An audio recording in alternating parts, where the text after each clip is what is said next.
ಸಮಸ್ತ ಯೂಟ್ಯೂಬ್ ವಾಹಿನಿಯ ವೀಕ್ಷಕರಿಗೆ ನನ್ನ ನಮಸ್ಕಾರಗಳು. ವೀಕ್ಷಕರೇ, ಇಂದಿನ ಒಂದು ಸಂಚಿಕೆಯಲ್ಲಿ ಬಹಳಷ್ಟು ವಿಶೇಷವಾದಂತಹ ವಶೀಕರಣ ತಂತ್ರವನ್ನು ನಿಮಗೆ ತಿಳಿಸ್ಕೊಡ್ತಾ ಇದ್ದೇನೆ. ಅದು ಯಾವ ರೀತಿಯ ತಂತ್ರ ಅಂತ ನೋಡೋದಾದರೆ, ಒಂದು ವೀಳ್ಯದೆಲೆ ಹಾಗೂ ಒಂದು ನಿಂಬೆ ಹಣ್ಣಿನಿಂದ ಮಾಡ್ತಕ್ಕಂತಹ ಒಂದು ತಂತ್ರ ಆಗಿರ್ತದೆ. ಈ ಎರಡು ವಸ್ತುಗಳು ಹಾಗೆ ಒಂದು ಮೊಳೆ, ಈ ಮೂರು ವಸ್ತುಗಳಿಂದ ಈ ಒಂದು ವಶೀಕರಣವನ್ನು ಮಾಡಲಾಗ್ತದೆ.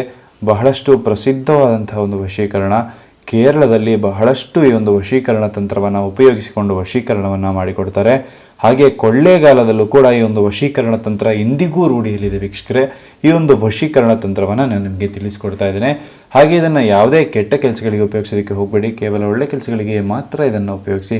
ನೀವೇನು ನಮ್ಮ ಯೂಟ್ಯೂಬ್ ಚಾನಲ್ಗೆ ಸಬ್ಸ್ಕ್ರೈಬ್ ಮಾಡಿಲ್ಲ ಅಂದರೆ ಈ ಕೂಡಲೇ ಸಬ್ಸ್ಕ್ರೈಬ್ ಮಾಡಿಕೊಂಡು ಪಕ್ಕದಲ್ಲಿರುವಂತಹ ಬೆಲ್ ಐಕಾನನ್ನು ಕೂಡ ಕ್ಲಿಕ್ ಮಾಡಿಕೊಳ್ಳಿ. ನಿಮ್ಮ ಜೀವನದಲ್ಲಿ ಯಾವುದೇ ರೀತಿಯಾದಂತಹ ಕಠಿಣ ಸಮಸ್ಯೆಗಳು ನಿಮ್ಮನ್ನು ಕಾಡ್ತಾ ಇದ್ದರೆ ಸ್ಕ್ರೀನ್ ಮೇಲೆ ಕಾಣುತ್ತಿರುವಂತಹ ಗುರುಗಳ ನಂಬರ್ಗೆ ಕರೆ ಮಾಡಿ ಶೀಘ್ರದಲ್ಲೇ ಶತಸಿದ್ಧ ಶಾಶ್ವತ ಪರಿಹಾರಗಳನ್ನು ಅವರು ನಿಮಗೆ ಸೂಚಿಸಿಕೊಡ್ತಾರೆ. ವೀಕ್ಷಕರೇ, ಮೊದಲನೇದಾಗಿ ಏನು ಮಾಡಬೇಕಂದ್ರೆ, ಈ ರೀತಿಯಾಗಿರ್ತಕ್ಕಂಥ ಒಂದು ನಿಂಬೆಯನ್ನು ತೆಗೆದುಕೊಂಡು ಅದರಲ್ಲಿ ನೀವು ಯಾರನ್ನು ವಶೀಕರಣ ಮಾಡ್ಕೋಬೇಕು ಅಂತ ಇರ್ತಾರಲ್ಲ ಅವರ ಹೆಸರನ್ನು ನೀವು ಬರ್ಕೊಳ್ಬೇಕಾಗ್ತದೆ. ನೋಡಿ, ಈ ರೀತಿಯಾಗಿ ಹೆಸರನ್ನು ನೀವು ಬರ್ಕೊಳ್ಬೇಕಾಗ್ತದೆ. ನೋಡಿ, ನಾನಿಲ್ಲಿ ಹೆಸರಂತ ಬರೆದಿದ್ದೇನೆ. ಈ ಜಾಗದಲ್ಲಿ ಅವರ ಹೆಸರನ್ನು ಬರೀಬೇಕಾಗ್ತದೆ. ಹಾಗೂ ಈ ಒಂದು ಎಲೆಯ ಮೇಲೆ ನಿಮ್ಮ ಹೆಸರನ್ನು ಬರೀಬೇಕಾಗ್ತದೆ. ಈಗ ನಿಮ್ಮ ಹೆಸರು ಪುರುಷೋತ್ತಮ ಅಂತ ಆಗಿದ್ದಲ್ಲಿ ಈ ರೀತಿಯಾಗಿ ಪುರುಷೋತ್ತಮ ಅಂತ ಹೇಳಿ ಬರ್ಕೊಳ್ಳಿ. ಹಾಗೆ ಇಲ್ಲಿ ವಶೀಕರಣಂ ಅಂತ ಹೇಳಿ ಬರ್ಕೊಳ್ಳಿ. ಕೆಳಗಡೆ ನೀವು ವಶೀಕರಣ ಮಾಡ್ತಕ್ಕಂಥ ಹುಡುಗಿಯ ಹೆಸರನ್ನು ಬರ್ಕೊಳ್ಳಿ. ಆಯ್ತಲ್ಲ? ಈ ರೀತಿಯಾಗಿ ಬರೆದುಕೊಂಡ ನಂತರದಲ್ಲಿ ಅದರ ಮೇಲೆ ನೀವೀಗ ಏನು ಹೆಸರನ್ನು ಬರೆದಿದ್ದೀರಲ್ಲ, ಈಗ ನೀವೊಂದು ನಿಂಬೆಹಣ್ಣಿನ ಮೇಲೆ ಬರೆದಕ್ಕಂತಹ ಹೆಸರೇನಿದೆಯಲ್ಲ, ಈ ನಿಂಬೆಹಣ್ಣನ್ನು ಇದರ ಮೇಲೆ ಈ ರೀತಿಯಾಗಿ ಇಟ್ಟುಕೊಳ್ಳಿ. ಈ ರೀತಿಯಾಗಿ ಇಟ್ಟುಕೊಂಡ ನಂತರದಲ್ಲಿ ಅದರ ಮೇಲೆ ಸ್ವಲ್ಪ ಅರಸಿನವನ್ನು ಕೂಡ ಹಾಕಿ. ವೀಕ್ಷಿಸಿ, ಸ್ವಲ್ಪ ಅರಸಿನವನ್ನು ಈ ರೀತಿಯಾಗಿ ಹಾಕಿಕೊಳ್ಬೇಕಾಗ್ತದೆ. ಈ ರೀತಿಯಾಗಿ ಮಾಡಿದ ನಂತರದಲ್ಲಿ ಒಂದು ಮೊಳೆಯನ್ನು ತೆಗೆದುಕೊಂಡು ಈ ಒಂದು ಹೆಸರಿರ್ತಕ್ಕಂತಹ ಜಾಗದಲ್ಲಿ ಈ ರೀತಿಯಾಗಿ ಚುಚ್ಚಬೇಕಾಗ್ತದೆ. ವೀಕ್ಷಕರೇ, ಈ ರೀತಿಯಾಗಿ ಚುಚ್ಚಬೇಕಾಗ್ತದೆ. ಆಯ್ತಲ್ಲ? ಈ ರೀತಿಯಾಗಿ ಚುಚ್ಕೊಳ್ಬೇಕಾಗ್ತದೆ.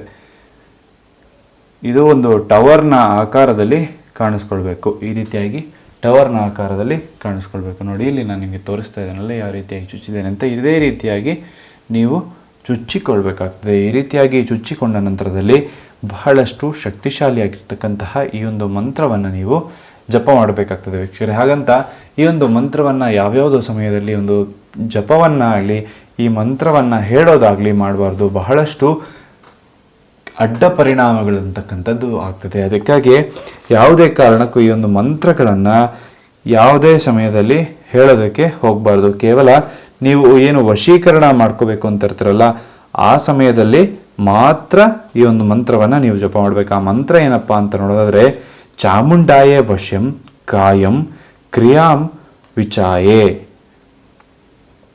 ಚಾಮುಂಡಾಯ ವಶ್ಯಂ ಕಾಯಂ ಕ್ರಿಯಾಂ ವಿಚಾಯೇ. ಈ ಒಂದು ಮಂತ್ರವನ್ನು ನೀವು ಜಪ ಮಾಡ್ಕೊಳ್ಬೇಕಾಗ್ತದೆ. ಆಯ್ತಲ್ಲ? ಈ ರೀತಿಯಾಗಿ ಜಪವನ್ನು ಮಾಡಿಕೊಳ್ತಾ ಹೋಗಿ ಖಂಡಿತವಾಗ್ಲೂ ನಿಮಗೆ ನೀವು ಇಷ್ಟಪಟ್ಟಂಥವರು ಸಿಗ್ತಾರೆ. ನಿಮ್ಮ ಪ್ರೀತಿ ನಿಮ್ಮಿಂದ ದೂರವಾಗಿದ್ದರೆ, ನೀವು ಪ್ರೀತಿಸಿದವರು ನಿಮ್ಮಿಂದ ಏನೋ ಬಿಟ್ಟು ಹೋಗಿದರೆ ಖಂಡಿತವಾಗ್ಲೂ ನಿಮ್ಮನ್ನು ಅವರು ಹುಡುಕಿಕೊಂಡು ಬರ್ತಾರೆ. ವೀಕ್ಷಕರೇ, ಇದನ್ನು ಏನು ಮಾಡಬೇಕಂದ್ರೆ, ಒಂದು ಹರಿಯುವಂತಹ ನದಿಯಲ್ಲಿ ಈ ರೀತಿಯಾಗಿ ತೇಲಿ ಬಿಡಬೇಕು. ವೀಕ್ಷಕರೇ, ಆಯ್ತಲ್ಲ? ಈ ಮೊಳೆಯನ್ನು ಇದರಿಂದ ತೆಗೆದು 3 ರಸ್ತೆ ಸೇರ್ತಕ್ಕಂತಹ ಒಂದು ಜಾಗದಲ್ಲಿ ಇದನ್ನು ಹೊಡಿಬೇಕಾಗ್ತದೆ. ರಾತ್ರಿ 12 ಗಂಟೆ ಮೇಲೆ ನೀವು ಈ ಒಂದು ತಂತ್ರವನ್ನು ಈ ಮೊಳೆಯನ್ನು ಹೊಡೆತಕ್ಕಂತಹ ಸಮಯದಲ್ಲಿ ಖಂಡಿತವಾಗ್ಲೂ ಕೂಡ ಯಾರೂ ನಿಮ್ಮನ್ನು ವೀಕ್ಷಿಸಬಾರ್ದು. ಈ ರೀತಿಯಾಗಿ ಅವರೇನಾದರೂ ನಿಮ್ಮನ್ನು ವೀಕ್ಷಣೆ ಮಾಡಿದ್ರು ಅಂದರೆ ಈ ಒಂದು ವಶೀಕರಣ ತಂತ್ರ ಸಕ್ಸಸ್ ಆಗೋದಿಲ್ಲ. ಯಾರೂ ಕೂಡ ನೋಡಿದಂತಹ ಸಮಯದಲ್ಲಿ ಈ ಒಂದು ಮೊಳೆಯನ್ನು 3 ರಸ್ತೆ ಸೇರುವಂತಹ ಜಾಗದಲ್ಲಿ ಬಡಿದು ಬಂದರೆ ಖಂಡಿತವಾಗ್ಲೂ ಬಹಳಷ್ಟು ಅದೃಷ್ಟದಾಯಕ ಫಲಗಳು ನಿಮ್ಮನ್ನು ಹುಡುಕಿಕೊಂಡು ಬರ್ತದೆ. ನೀವು ಪ್ರೀತಿಸಿದವರು ನಿಮ್ಮನ್ನು ಹುಡುಕಿಕೊಂಡು ಬರ್ತಾರೆ. ವೀಕ್ಷಕರೇ, ಆಯ್ತಲ್ಲ?